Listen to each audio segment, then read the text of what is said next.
Miss ko talaga yung ganitong sa probinsya. Yung falls, tapos maliligo ka.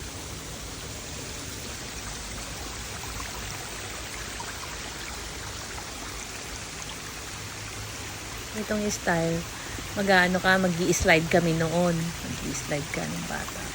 Sakat sa puwet niyan.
Ayan, umuulan na dyan, maambon na.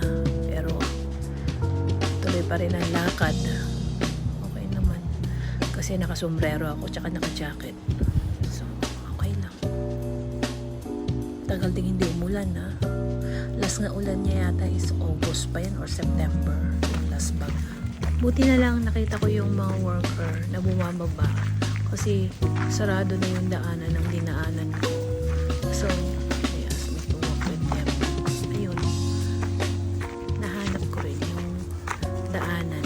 exit dyan or else babalik ako sa pinanggalingan ko kanina.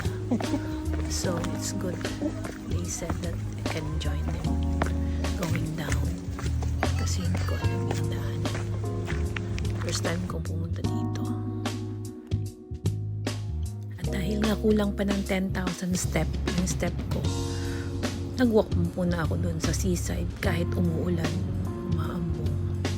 Nag-walk pa rin ako doon. Kasi ang ganda rin naman ng view, o diba? So relaxing.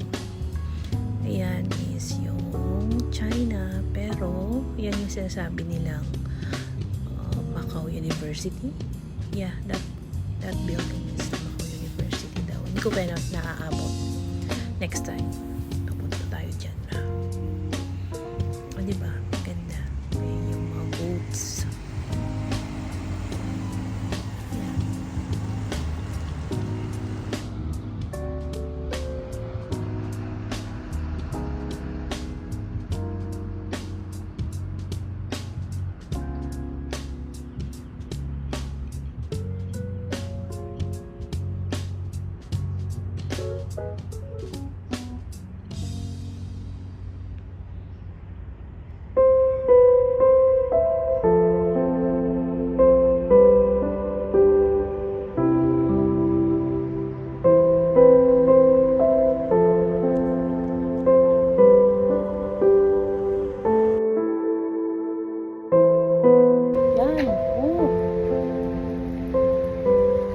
Sana nga ako.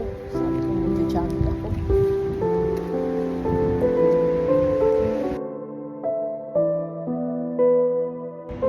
Nandito naman tayo sa water treatment. Parang water reservoir. Pero it's a water treatment. Ano siya? Diba? Galing. Ayun yung bagong hospital.